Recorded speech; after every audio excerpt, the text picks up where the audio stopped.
left-wing Kingz. Listen, think, act, repeat. So the Project 2025 initiative has sparked significant debate.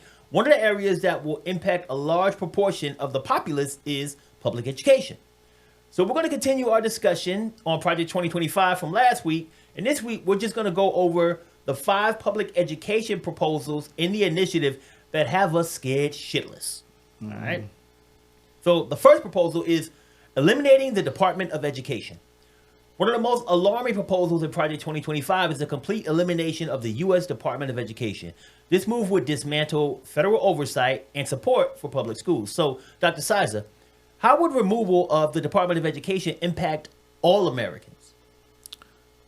The Department of Education has the smallest staff of cabinet agencies, and it establishes policy for the administrators, and coordinates most federal assistance in education, as well as fosters educational excellence and ensures equal access to educational opportunities for all.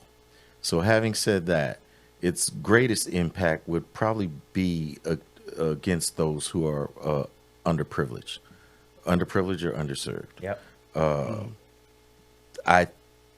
My belief is that Donald Trump has told you, I love the uneducated. Okay. 9 of the 10 least educated states are red states. Surprise, surprise. The 10 most educated states are blue states.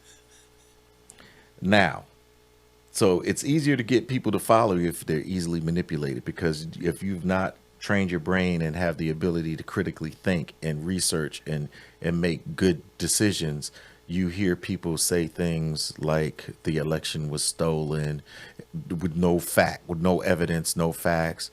Venezuela broke into the voting machines and changed it. You easily believe that. You believe that ivermectin, horse dewormer, is going to cure COVID. It's easy for you to believe things like that if you have an uneducated population. That's right. And just according to the statistics or the data that I've provided, who's to say that's probably something to that? So not probably. And, not in my mind. and if you have that situation and you get rid of that situation, number one, you eliminate the opportunity for a lot of people to have access to higher education, because you don't have access to the grants. You don't have access to the loans that can help pull you and future generations out of poverty. Yeah. It keeps you in poverty. Maybe it keeps you in poverty with that baby that you had to have because you couldn't get an abortion because the powers that be said that you couldn't do it. You had to have this baby. Yeah. Now you're poor and uneducated, right where they want to keep you with a baby, and don't want to give you no support or anything whatsoever. This situation also would permit the flourishing of things like Trump University, just made up schools with no real criteria that you can give money to for-profit institutions that can take money from those who don't have it. Yeah. So it has a purpose. It serves a purpose. You can imagine we're looking at school right now and we're saying, you have a lot of private schools that want to, or even states trying to eliminate history, basically banning books, books that we grew up on. I'm like, why would you ban what was it, the Grapes of Wrath or something? What? To Kill a Mockingbird. Kill a Mockingbird. Like, in the sun. What do you mean? I mean, we read it. I didn't read anything in there that was bannable. There were some things in there that needed to be said, and in a context, we look at that. Even though it was written in or represented a older time, those same stories could exist these days and transition into these days. I mean, you could make movies about all those books, those classics, and just modernize them, and they would still be relevant. Yes, sir. That's unfortunate, but if you took the Department of Education out of the situation, you potentially put a situation in place in which people can manipulate the education and the minds of those coming up, as well as diminish the opportunities for those who potentially could flourish in a situation. Now, I will say this. I'm not an advocate for just people just getting school loans. And Department of Education is key in this. Getting school loans and just going to, we all know people that got school loans and they were at spring break every year and then didn't graduate. Now you're stuck. Now you saddle with a bunch of school loans and no degree. Yeah. And that hurt, man. That really hurt. Paying That it back. personalized it for this mofo right here. You done personalized it. Freak Nick 96 right there. Freak Nick 96. Hey, I'm from Texas. We went to the Kappa Beach party, bro. Kappa Beach party. So, but it would prevent, it would prevent, you could prevent situations like that. My belief is that were you to get rid of the Department of Education, there would be a system that came up in place that was absolutely about getting money, that's going to loan you money to go to school, and it's going to be like payday lenders. It's going to blow up like that. The interest rates are going to be ridiculous. We're going to talk a little bit about that and one of these other points that we got for public education. So you have a lot of opportunity to kind of jump on that one too. What'd you have to say about the DOE? What'd you have to tell us about the Kappa Beach party? 97. Hey, just don't do like Freak Nick and make a documentary of it. Just let that lay where it lay, man. You know what I'm saying?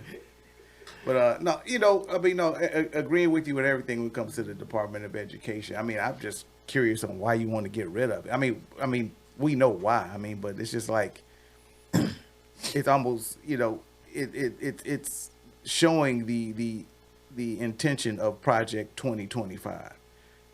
We said this before. We've been covering this for all our last shows. I mean, we really get in depth and dug into this thing. And Project 2025, man, is just trying to destroy us as a people, man. And that's the reason they want to get rid of the Department of Education, for all the reasons that you just said. I'm dumbfounded behind it. And I don't want to jump the gun because we're gonna, but I think one of the main purposes is just to privatize schools and make money off of them. You know what I'm saying? And roll things toward charter schools. So I know you're gonna move along with it, Sean. I don't want to jump ahead too much, but you're on point, brother, because that's our next horrible proposal. Yeah. But before I jump into that one, I do just want to make two quick points myself on the Department of Education, man. Like, it's funny how the Republican Party has always talked about, get rid of big government, right? But it seems like they're embracing big government a lot more now with their stances on, like, hey, they want to get rid of abortion on a national level and things like that. And I think that this is one of those things. They're looking at Department of Education and they just want to, instead of like, they want to get rid of it. They don't want that big government. But at the same time, it's going to hurt us because without the Department of Education, what happens is you don't have uniform standards across the country for your public school system, right? We already have enough differences because each state has different rules for their schools as well. But there are some standards at the federal level that have to be there. And that would just get rid of them. And then your quality of schools, which is already different at different states, it would decrease even more. Yeah. Because then they have no one on top. That's what federal regulation does. Yeah, checks and balances in place to help you make sure that you at least have this amount of quality in your public education. But with that gone, I mean, it's going to get even worse. So I just wanted to touch on that real quick because I think that's a big thing with the Department of Education. But moving on to what Ace was saying, funding charter schools is the horrible proposal number 2. Yeah. So Project 2025 advocates for using taxpayer money to fund private school vouchers. Now, this proposal could drain resources from public schools, which are already struggling with limited funding. Ace, how would diverting public funds to private institutions hurt public school attendees and students? I mean, it's going to kill attendance in public schools. I mean, that's basically what they're kind of going for, and it's going to divert it to, like, they're going to give you vouchers to go to private schools. I mean, but when I kind of think about it, I think of like I said earlier in our meeting, I heard Michael Blackson talk about how school was in Africa, where you could either afford school or you couldn't afford school. So when they put it in charter schools, you know, yeah, you might get a voucher, but doesn't guarantee that you're going to go to school. You know, if you can't afford, if you can't afford to go or whatever, or if they don't want you, they might build a criteria that makes you not able to go to school. So you got kids that aren't in the school or doing anything, and public schools don't have any money to teach them anything, and so you end up not going to school, so attendance goes down. It's not going to be there anymore. Yeah. And when attendance goes down in most states, funding goes away. down. Yeah. So that's going to really hurt the schools as well. And they're diverting it to charter schools, which is privately owned. So somebody's making money off your children going to school. Exactly. You know what I'm saying? So not only are they making money, now they can decide if your child can go there or not. And they can come up with certain rules because it's privately owned to where we may not allow you to come to school. You know what I'm saying? Once again, who's that going to affect? That's going to affect more than likely black and brown people and poor people. You know what I'm saying? That's basically it. Yep. And what if you got to catch a bus? Oh man. Yeah. They like figure it out on your own. Yeah. Like, we don't have money for that. You know. Oh, we don't want to provide it for you. Exactly. You know, that's it. However, I can pretty much assure you that if you're a minority athlete, you'll be welcome to those schools. Oh, yeah. Whole open with free open ride, arms. free ride. You get a free ride then, you know. But you know, if you're a guy that's just, you know, probably, you know, yeah, you're pretty smart. You know what I'm saying? That you know, if you get in there and you get the right push, you may be able to get like an academic degree. More than likely, you're going to be weaned out because you don't have anything. You don't have a commodity for them, unless you're just exceptionally smart. But I'm saying, if you just, you know, somebody who's needs a push to go to college or whatever the case may be, and you're pretty smart, you can make it, but you're not athletically inclined. What does that leave you? You know what I'm saying? I simply believe that if that was put in place, you're simply going to create basically islands of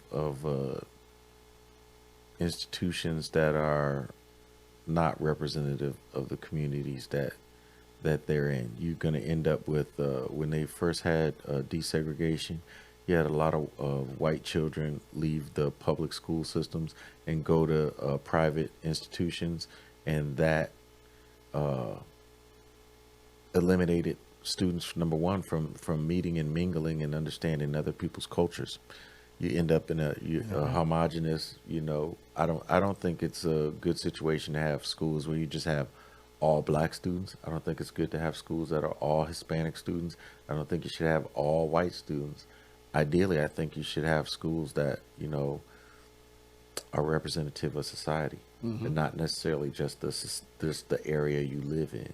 Yeah. And if that required busing, number one, that gives everybody a broad experience of life and life skills, you know, that you can use, you know, no matter if you do not pursue higher education, you at least have the ability to know that you can associate with people from different backgrounds and different ethnicities and have an understanding and be able to have a conversation. And maybe build friendships, you know, with people that are not like you or not like the people in the 5 blocks around you. Yeah. You know, if you sit up there and you put these, like you said, it would be simply for profit. If you put this system in place, and there are no standards to what you're gonna teach, a lot of the money is gonna pretty much be based on attendance. That's what I would guess. If they just want you to come to school, they don't care what you do while you're there. Yeah. Pass, fail. They're gonna get paid. Yeah. You know. So and then what happens after that school? After you graduate, you don't know shit. They got that other system, the other system on the other side of school for you, the privatized prison. Yeah. Yeah. You know, just be it would I was gonna touch on effectively that. a pipeline Yes, that sir. you know pull you out of one. You're gonna get some education up in there too. You know, Yeah. you might finish your high school education in the private prison. Yeah. You know, and graduate. You ain't never getting out. And we'll get free labor out of you too. At Yeah, the same yeah. time, or reduced labor. We give you a couple of dollars here and there, but you know what I'm saying. We'll make that work to our benefit. It took me to, while you're talking, I was thinking about like things my mom told me when they were coming up at school, and their generation were under Brown versus the Board of Education, separate but equal, which she was like, yeah, we used to get books, but they were 3 years later than the other books. So kind of that caste system that was setting up to where the privileged are going to get everything. They're going to have all the latest technology and all this and that, and we're going to be maybe decades behind on what they're doing when it comes to these public schools. Now, the people that go are like you said, the people that are showing up and they're not achieving anything while they're there anyway, because they're just a body there to get more money and line somebody else's pockets. I mean, that's the depiction of getting rid of the Board of Education so we can find a way to make money out of schools. You know what I'm saying? So that's nuts. And widen the gap in knowledge. You know what I'm saying? Like what people know and what don't know, what they don't know. You know what I'm saying? So. Well, what I want people to do is shorten the gap between your finger and that like button. Tap on it, click on it, whatever you need to do. And then also make sure that you subscribe to Left Wing Kingz so that you can see more content like this every single week. All right. So let's talk about horrible proposal number 3. So that's Title I. So Project 2025 seeks to phase out Title I. Title I is the largest federal program for kindergarten through 12th grade schools designed to help children from low-income families. This could lead to public school closures in disproportionately marginalized communities. Now, Ace, what would be the impact of closing schools in these communities?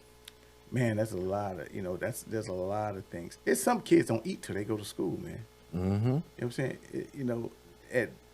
So that's increasing poverty. I mean, real poverty, hungry kids, So, I mean, school plays a big role. I mean, a lot of people's social lives start with school, you know what I'm saying? So, if these schools close down, man, you can create just a serious void in low-income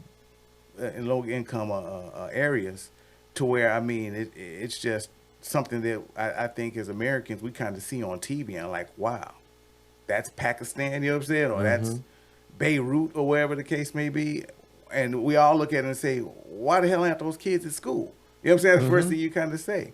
So now we're creating I want to say third world country, but we're creating a crisis here at home because now we got people miseducated. You ain't got no schools, and you got a lot of hungry kids. And last time I heard, hungry people, like, that's a motivation to make you do all types of crime and all kinds of crazy stuff. So now probably increase the crime rate some way, shape, and form. And we're definitely locking up a lot of people that sometimes may not need to be locked up if we were to put them in a better position. Yeah. So. Got anything on that one, Dr. Sizer, or you just concur? I would simply say that it pretty much goes back to the situation we talked about abortion. Again, you're going to have kids. You're going to force these people to have kids. You're going to put them in situations where now they can't go to school. You don't want they're not going to school, so they're not being fed. They're not getting, you don't want them to have, what is that? Preschool. They're not getting preschool. They're not getting fed at school. It's just, these are all things that are just take away from the people who are less prosperous in our community. In our communities, and we should be communities. And when I say communities, I don't mean, we're not communists, but, people who champion Christianity should know that, you should reach out and assist people when you can. And when you put systems in place in which are simply not assisting people, and rather than they're putting up roadblocks and hurdles before them, something's wrong. Yeah. That's not helping. Right? I mean, how would you be helping if you're putting systems in place that inhibit or prohibit people from getting a decent education? We should probably look at ways to fix the public education system, and it's probably not charter schools. Yeah. I mean, and there's a space for charter schools. I think if you have students that are exceptional, and you're going to put them in an environment in which they can excel and grow, because you're doing them a disservice if you put them in an environment with people that are, some student, they may be 2 grades ahead just because of maturity. You're not helping them by putting them back with these other with people who are not as adapt to education as they are. So there's a place for charter schools. I just don't think that it's the answer for everything. In my community we had public schools and we had some Catholic schools. St. Monica's, we called it St. Monkeys. I went to Catholic school. And look at you. That's right. Good as a motherfucker. I don't want to tell you about my Catholic school experience. But we had that was there. our diversity. That was we had magnet schools. So if there was a direction you could go in public school towards a magnet school, maybe trade school or something they did over here, you had an option to go there. You had to apply and go there. But they didn't just broadly just come out and say, we just gonna have charter school and that's it. This is our answer. No, I don't think that's. I don't think that. I think that is. It is an answer. I don't think it's the correct answer. Yeah. And I think when I think about the impact of getting rid of Title I and how that might close schools, I think about what you just said about those communities, because in New York and the Bronx, I was in a community like that. We had a public elementary school, we had a high school, and then we had the Catholic school, all within a few blocks of one another. We had the capability to go to a Catholic school. We had enough money to whereas I could afford the uniforms, the tuition, and all of that shit. But what about the kids in all those other schools in the community around me who went to public school? If Title I was removed and those schools had to close, where these kids gonna go? Where they going to school at? They all don't have that kind of money. Everybody in my neighborhood didn't have the same money. There was a lot of single parent households. There were moms. I used to go to my homeboy's house all the time because guess what? His mom wasn't never there. She was always at fucking work.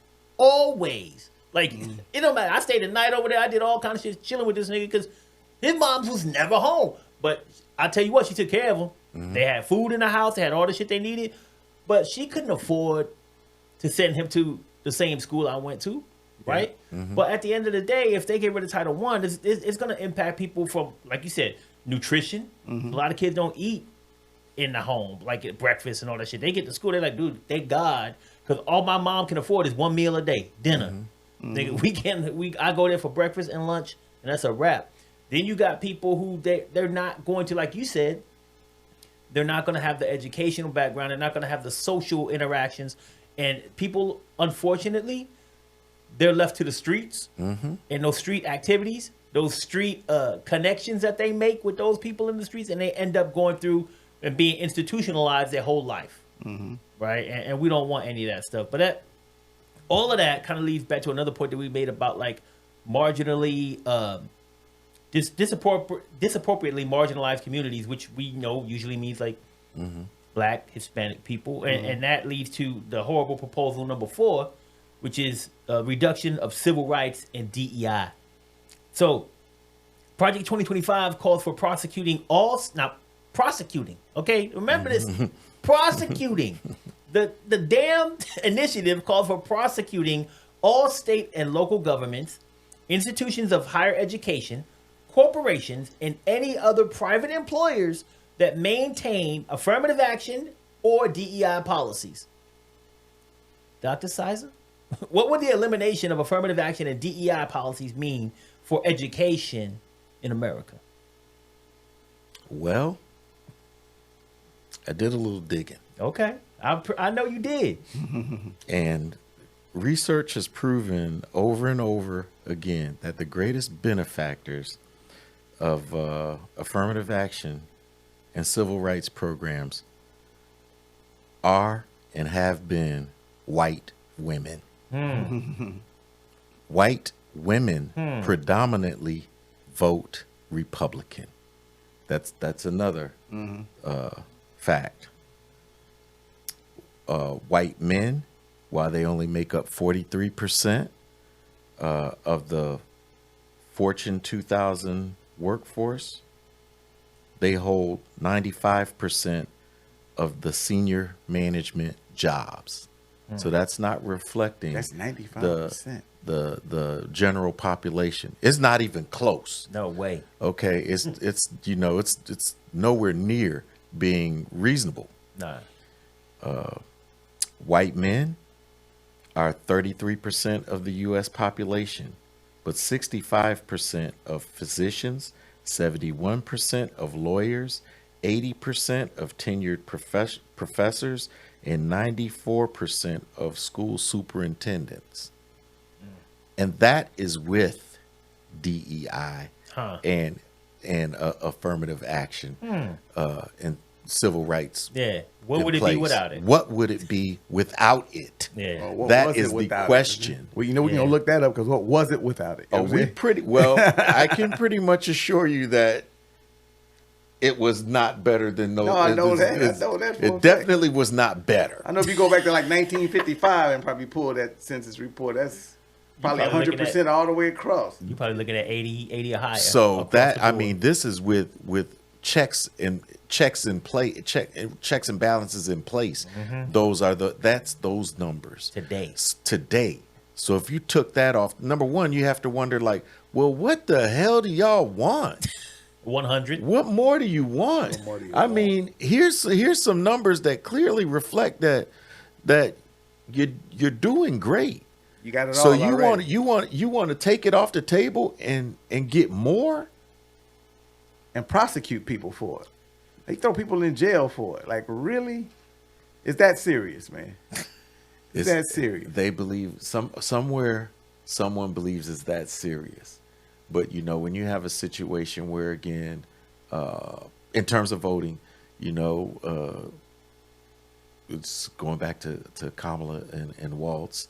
We're looking and we're saying again, I have to salute black women because y'all holding it down and you don't get enough credit. No. Not at The all. whole situation where we looked at the people who are willing to step up and prosecute the crimes of Trump. Yeah. It was black women. Yeah. When it came to voting to get Biden in office, it was black women. And black women are lining up behind Kamala and Waltz to get her elected. And to the benefit of white women. Yeah. A lot of the things that again, affirmative action and DEI and civil rights, the greatest benefactors are white women. Yeah. They vote against it. Yeah. They vote against it. You've already been repeatedly been told that gentlemen, your spouses would prefer to have you in the house baking pies for your 6 kids and vacuuming and getting a new vacuum for Christmas and be happy. Exactly. That's what they saying they want. And that's what y'all voting for. Meanwhile, black women are saying, "Oh no. We want to be treated equally. We want to be treated equally in the home. Biblically we going to be king and queen in the home, probably equally yoked, share our decision making. But when we in the workspace, we want to be treated equally." And they're willing to fight for that. Yeah. Sure. Yeah. I mean, if I'm correct, we had a civil rights movement. Then we had a women's lib movement, right? Which the women's lib movement was really the emancipation of white women. You know what I'm saying? Yeah. Being able to get their rights. You know what I'm saying? Well, all women. Yeah. But those black women also had to first fight for civil rights. First, that was the first. Then they That had was, to go- that was the one that knocked down, that Opened up precipitated everything. Yeah. Everything else since then has been predicated Yeah, on the on civil civil rights rights. movement. When you hear something about gay rights, Yeah. they always say, go back to civil Civil rights. rights, yeah. They use the civil rights blueprint and, Yeah. and try to equate it. I'm kind of like, no, it's kind of not the same because, a lot of civil rights are predicated or racial inequities, and if you're walking down one side of the street and you're white and you're gay, and these white nationalists over here who don't particularly care for you are on the other side of the street, they're probably going to let you walk by because they don't know, they can't see it. But if you're black, they know immediately that they don't like you and they gonna want to do something to you. You're gonna have hey, you better run the other way. We're over here. So it's not the same, but absolutely, they deserve equal rights, civil rights, deserve the right to live and love whoever they want. Yeah, absolutely. Women, the women's lib movement also predicated on civil rights. Yeah, so, I mean, it kind of just it piggybacked on it and rolled right in, in the 70s when they pushed for it. So, I mean, like you said, and now, you fast forward to where we're at right now, you have women that are that are standing on the shoulders of both of those movements that are fighting against it, Crazy, huh? Crazy. You know what I'm saying? So, it comes back, and I was going to add just a little earlier, we're talking about Project 2025. I mean, we're not making this shit up. Somebody's written. It's 900 pages. Somebody took time to write all of. They wrote all of this down for us to read it and for us to research it, so they can put it into play once Trump's in office. Got a 180-day plan. Exactly, 180-day plan that they got going with and it. No shame. They put it out there on the internet for me to find it, for y'all to find it. This is serious business. You know what I'm saying? I think a lot of people don't understand. We just not three kooks up here talking about something that ain't never going to happen. This is going to come into play if the wrong person gets elected, plain and simple. And we've been kind of cute saying, people are low income. But end of the day, end of the story, all of this is aiming toward the working class. This affects the working class. This ain't just affecting poor people. These people wake up every day and go to work. You talking about not putting your kids through school. That affects you. You know what I'm saying? If your kid go to public school. You talking about public school. That affects you. You don't want to feed your kid every day. You know that. You ain't trying to do. You ain't got that kind of money to feed your kid. Some of y'all waiting for school to get back started. So you can't gotta feed these dudes no more. You like, man, I sure can't wait to school start. I ain't gotta buy all these damn Hot Pockets or whatever the hell you gotta feed your kids during the summer. A lot of people financially depend on that. You know what I'm saying? So, I want to make the connection that you understand that we are talking to you. So we ain't talking about some people somewhere down the road that are less fortunate than you or the person that, this is going to affect you and the way your lifestyle happens if these come into play, plain and simple. If you a white woman and you at work right now and you up for a promotion, 5 years from now, that may be completely different. You know what I'm saying? I don't know if you ever looked at is that Mad Men? Yeah, Mad Men. You know what I'm saying? Did you see the world of Mad Men back there? You know what I'm saying? When women can only be secretaries in the office. That was white women, and white women can only be secretaries on top of that. You talking about where, you can get, this can go back to those limited roles.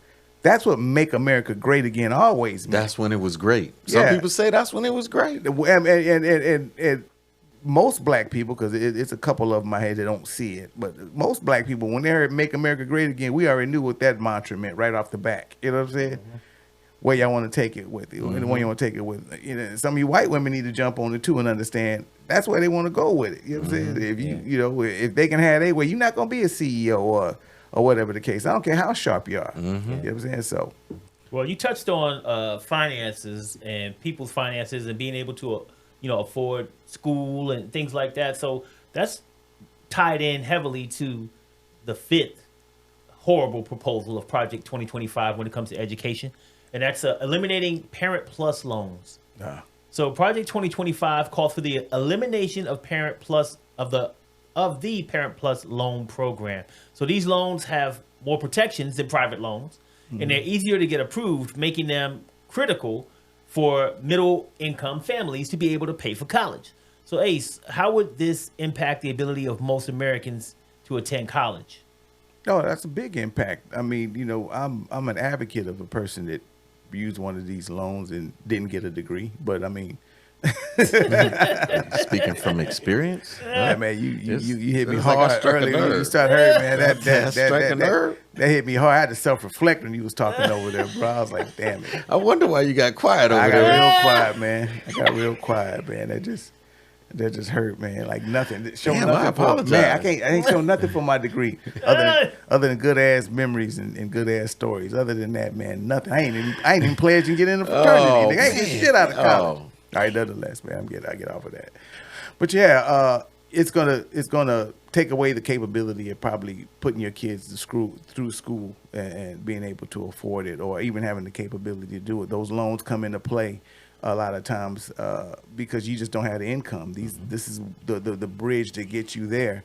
But also, it's also, like you said, it's not as punishing as other loans. You know what I'm saying? So it not only is it the loan to get you there, but it gives you a better capability of paying it back and being affordable for you. So it can affect that directly. And once again, you know, just tied into what Dr. Sizer was saying, like now your kids can't get a higher education. You know what I'm saying? So you're not even competing in the job force no more. Downstream you know impacts, what I'm saying? man. So that 95% that white men own out grow to 98%. Because you can't even get into schools, your kids can't even get into schools to even compete for the jobs. And so, yeah, Project 2025, like I said, it's a horror story, but it's real. Somebody took time and wrote all of this down and trying to put it into play. The irony is a lot of Project 2025 is Trump's platform 47. Yep. Yeah. They just wordsmithed it. And so while Trump is trying to act as if he has no understanding or knowledge of the situation, you know, they just recently said, you know, here Trump is a picture of him flying with the guy, the architect of Project 2025, the one he says he doesn't know anything about. 20 some odd members of his former cabinet or had positions in his campaigns are part of authoring this. So when he's saying he doesn't know anything, hey man, the dude, he's not the most truthful person. You know, I'm like, Got a track record. hey, man. he's been proven to be a liar. You know, so you know he can say he doesn't know. In fact, I believe Stephen Miller was on TV last weekend saying that no, none of this has anything to do with anything. We're not going to do it. Oh, why would you write it? Why would you write it? You know, and why is there a 180-day plan? And why are you gonna you're gonna swap out like 500,000 government workers with Loyalist. Yeah. Like the government, the people who typically work in the government are not politically affiliated. Nah. They're just working. They have political affiliations because, of course, they vote. Right. They don't project them at work. In Yeah. fact, Right. they're told not to do that. Yeah. You can't do that. You don't want people fighting at work. Right. You see little things like having worked in the government, Barack Obama was elected president, and on President Day, they still ain't got his picture up there.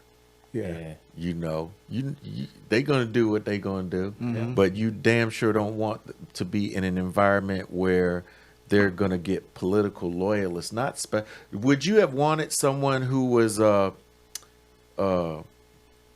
political loyalist to be in Dr. Fauci's position versus the person who was the subject matter expert on pandemics at the time?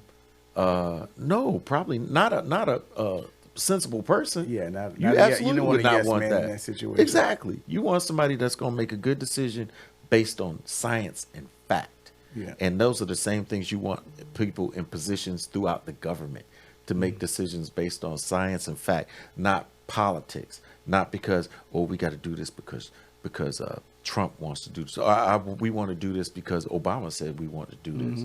You don't want that. That's the government is to govern the people, not we're gonna do for these people over here. Y'all just got to come along with us. That's just it. Yeah, that's called a monarchy. You know what I'm saying? Yeah, you know what I'm saying? And we got away from England because of that. Exactly. Because of the monarchy. And you know, you said that you tried to say, "Hey, we wrote all this down, but we're not gonna do that. We just." Yeah. What was the point? Yo, Matt, when last time you wrote something down and 900 pages of it, published it. You know what I'm saying? So like, and the thing is like, ain't that the point of writing something down so you can do it again? And that's the whole point of writing it. Hey, So you can have it recorded and documented. So that you can remember, go back to it and use you it. can say, Hey. "I want to do this." That's why I wrote it down. Hitler wrote something down too. Yeah, It's Mein called Kampf. Kampf. Yeah. That apparently Donald Trump had a copy of it on his nightstand. Oh, Said yeah. He read it all the time until it was confronted and said, I never heard of it. What is it? Why he always say that? I never heard no shit. Like, Yeah. This nigga ain't never heard of nothing. And But- just what happens, we're framing our government right behind Nazi Germany, 1933. Exactly. It's falling into place. Exactly. Man, but as far as these like Parent Plus loans, man, I just want to touch on one last thing before we get into the last topic. Is I mean, to your point, Ace, like Parent Plus loans are really they're easier to get approved. Mm-hmm. They have less penalties on the parents, like, and they give you chances to pay them back, and they like normally have lower interest rates. Republicans, once again, they trying to push this stuff to big business and corporations. They're like, well, banks, you can get your loans from a bank. We know what kind of problems banks got, like not only with just the cost, I the hate interest rates, banks. how hard it is to get loans for some, individuals. They just make it hard. But also there's still some bias involved with like just the approval of loans or the non-approval of loans. The whole process, man, is negative. And some of us like go into those situations and they just treat you like shit. Like some people, Yeah, I'm just sorry to say, some people at banks they treat black people and Hispanic people like they're lesser people, and they don't treat them with the respect that they deserve just as a human being. So it's real easy to do your Parent Plus loan. You go online, you do that shit, blah, blah, blah, blah, blah. You get it. You don't got to fuck with nobody. You ain't got to worry about no banks. You ain't got to do nothing. I mean, it's just a easier process, man. And it gives people an opportunity to, like you said earlier, elevate themselves out of a situation that they might be in right now.